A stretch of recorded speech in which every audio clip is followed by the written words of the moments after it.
बिस्मिल्लाहिर्रहमानिर्रहीम। English grammar correction rule exercise number 5 को आज हम आपके सामने सॉल्व करेंगे। चलिए आइए हम बिना टाइम ज़ाया किए अपनी एक्सरसाइज को स्टार्ट करते हैं। अच्छा जी, फर्स्ट सेंटेंस है जी, her means to support her children is small. अब यहाँ पर जो हमने किस चीज़ को फोकस करना है, यहाँ पर फर्स्ट ऑफ ऑल हम देख लेते हैं करेक्शन इसके अंदर क्या आएगी। हर चिल्ड्रन इज़ स्मॉल नहीं आएगा, यहाँ पर चिल्ड्रन के बाद आर आएगा। अब यहाँ पर आर क्यों आएगा इसको हम डिस्कस करते हैं। हमने यहाँ पर वर्ड मीन्स को फोकस करना है। इसकी डिटेल्स हम इसको यहाँ पर देखते हैं कि जो अगर वर्ड मीन्स जो है का लफ्ज़ अगर ज़राए के लिए इस्तेमाल किया गया हो तो जो हमारी वर्ब आएगी वो जमा लगाएंगे। अगर मतलब किसी चीज़ का ज़रिया बना हुआ है अगर कोई चीज़, तो उसके लिए जो हमारा जो वर्ड मीन्स है उसके साथ हम जो हमारी वर्ब लगाएंगे उसको हम एज आ क्या लगाएंगे, जमा लगाएंगे। अगर तरीका या ज़रिया के लिए इस्तेमाल किया गया हो तो क्या होगी, हमारी वर्ब क्या लगेगी, सिंगुलर लगेगी, मतलब कि वाहिद लगेगी।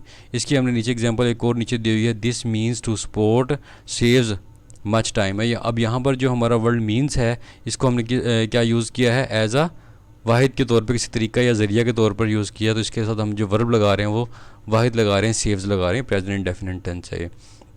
अच्छा जी, नेक्स्ट सेंटेंस को हम देखते हैं, the fruit of his labour were rewarded. अब यहाँ इस सेंटेंस के अंदर जो है करेक्शन ये है कि वर्ड फ्रूट जो होता है वो क्या है, खाने पीने की चीज़ है, फल फ्रूट को जिसको बोलते हैं होता है, उसको उसके लिए वर्ड यूज़ होता है फ्रूट। ठीक है। अब अगर इसी वर्ड को फ्रूट को हमने किसी जिस तरह मेहनत, किसी की मेहनत के लिए शो करना है, किसी मेहनत के लिए शो करना है, तो उसके साथ हम क्या लगाएंगे, फ्रूट्स लगाएंगे। वर्ड को क्या लगाएंगे, फ्रूट्स लगाएंगे। यहाँ पर मैंने डिटेल दे दी है। अगर मेहनत या किसी काम का सिला लिखना हो तो लफ्ज़ फ्रूट्स लगाएंगे। अगर खाने वाला फल मुराद है तो उसके लिए हम क्या लगाएंगे, वर्ड फ्रूट लगाएंगे। ये बड़ा इंपॉर्टेंट सेंटेंस है, एग्जाम्स के अंदर अक्सर आता रहता है। नेक्स्ट सेंटेंस इसी से रिलेटेड है, देखें, he saved us with delicious fruits. अब यहाँ पर क्या है, he served us with delicious food, मतलब कि डिलीशियस फूड जो है क्या है, फलों के साथ उन्होंने हमारा स्वागत किया। तो इसके साथ हम क्या लगाएंगे, वर्ड फ्रूट लगाएंगे, खाने पीने की चीज़ है यहाँ पर मुराद। नेक्स्ट सेंटेंस है, the work of kids hold an important place in the history of literature. अब यहाँ पर वर्ड है वर्क। अब वर्क का मीनिंग क्या होता है, मीनिंग क्या होता है, वर्क का मीनिंग ये होता है किसी कोई असाइनमेंट, ये डेली वर्क का जो हमारा काम होता है या असाइनमेंट होती है उसका उसके मीनिंग में लिया जाता है वर्ड वर्क को। ठीक है। और अगर यही जो वर्क है हमारा, ये वर्ड, अगर इसी को हमने किसी पर्सनैलिटी, किसी एक्टर या किसी भी मुसन्निफ, मूसीकार या कोई करेक्टर एक्टर है उसकी हमने काम के बारे में बताना है, उसकी किसी हमने कोई कारनामा अंजाम दिया या कोई भी इसने काम किया वो, या कोई बड़े पैमाने पे काम शो करना है, लाइक कोई बिल्डिंग स्ट्रक्चर है उसके अंदर कोई काम हुआ है उसको हमने शो करना है, तो उसके साथ हम क्या लगाएंगे, वर्ड वर्क्स को लगाएंगे।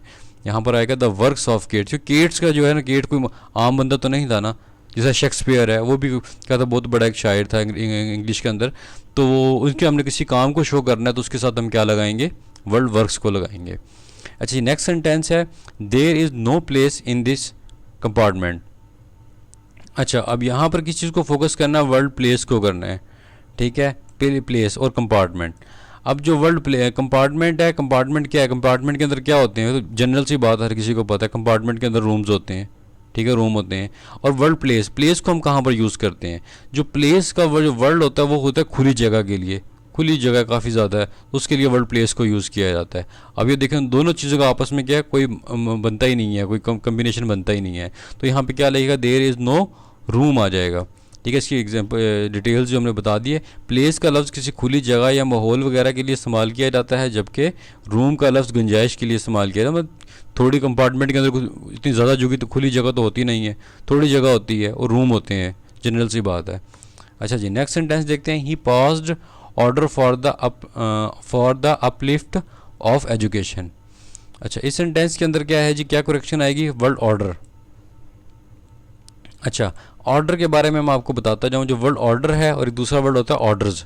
ठीक है, ऑर्डर और ऑर्डर्स में डिफरेंस क्या आता है, ऑर्डर जो होता है ये होता है कि किसी एक शख्स का जो काम है, फ़र्द वाहिद का जो काम होता है उसके साथ वर्ड ऑर्डर ही आता है।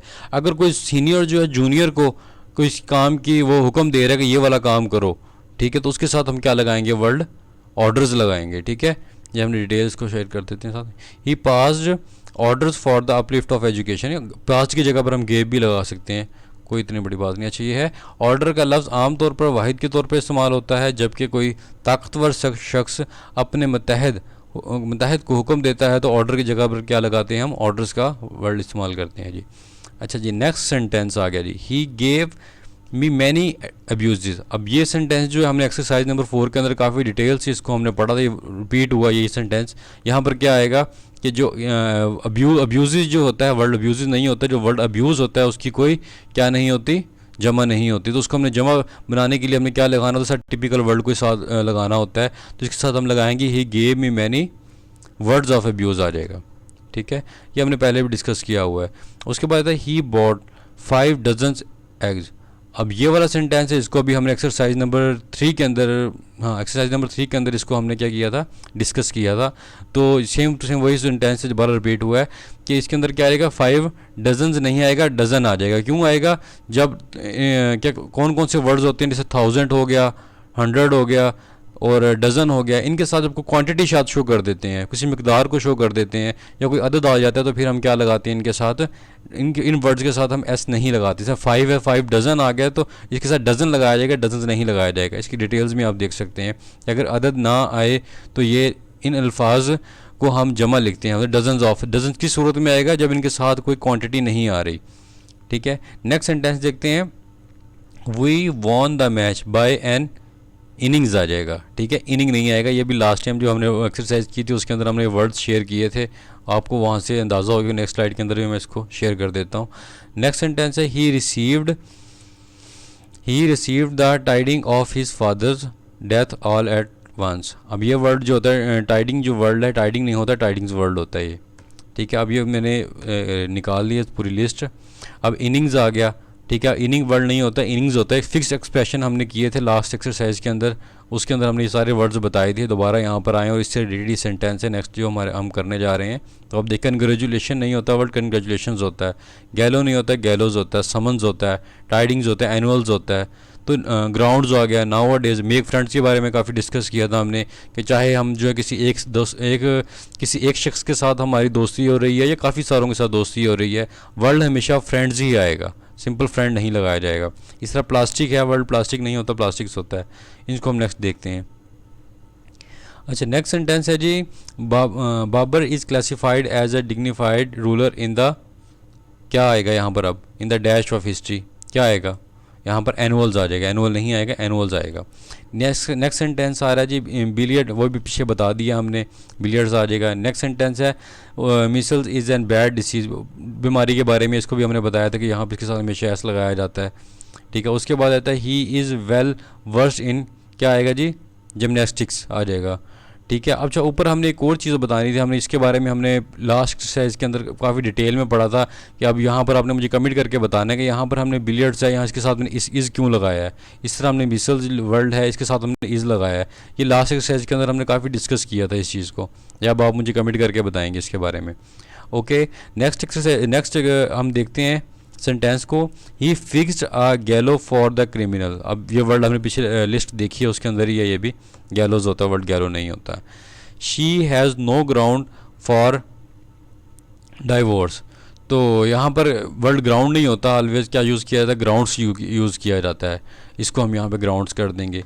नेक्स्ट सेंटेंस है शी ऑलवेज टेक्स पेन। अब पेन वाला सेंटेंस जो है ये भी हमने लास्ट एक्सरसाइज में कर लिया था। अब देखिए काफ़ी सारे सेंटेंसेस हैं वो रिपीट हो रहे हैं। इसी तरह एग्जाम्स के अंदर जो होता है ये वर्ड्स वही होते हैं, एग्जामिनर जो होता है सेंटेंस चेंज कर देता है, हालांकि वर्ड्स वही होते हैं, उसी को उसने घुमा फिर आगे पूछा होता है, या वही रूल्स होते हैं, चंद रूल हैं। ठीक है, तो उसी को आगे पीछे करके वो पूछता है। अगर हमने बेसिक रूल्स के ऊपर फोकस करेंगे तो हमें जो होता है इतनी मुश्किल नहीं होती सेंटेंस को करेक्ट करने के अंदर। अब पेन वाला सेंटेंस हम पहले भी करके आए थे, उसके अंदर सेंटेंस चेंज था लेकिन वर्ड पेन था, वहाँ पेन नहीं वर्ड होता पेन्स होता है, यहाँ पर भी सेम वही करेक्शन है। नेक्स्ट सेंटेंस आ रहा है now a day. Now a day नहीं होता, नाउ अ डेज होता है। हमने लास्ट जो एक्सरसाइज वो की है, स्लाइड की है, उसके अंदर ये सेंटेंस था। टू डू नॉट मेक, क्या आएगा यहाँ पर, do not make friend with bad boys. Make friends आ जाएगा, फ्रेंड नहीं आएगा। Plastics is an important branch of chemistry, तो यहाँ पे क्या आ जाएगा, प्लास्टिक्स आ जाएगा। अच्छा, और आपने हमारी जो एक्सरसाइजेज हैं इसको शेयर करना नहीं भूलना, ठीक है, अपने फ्रेंड्स के साथ। चलें नेक्स्ट एक्सरसाइज के अंदर इंशाल्लाह आपसे मिलते हैं। Thank you.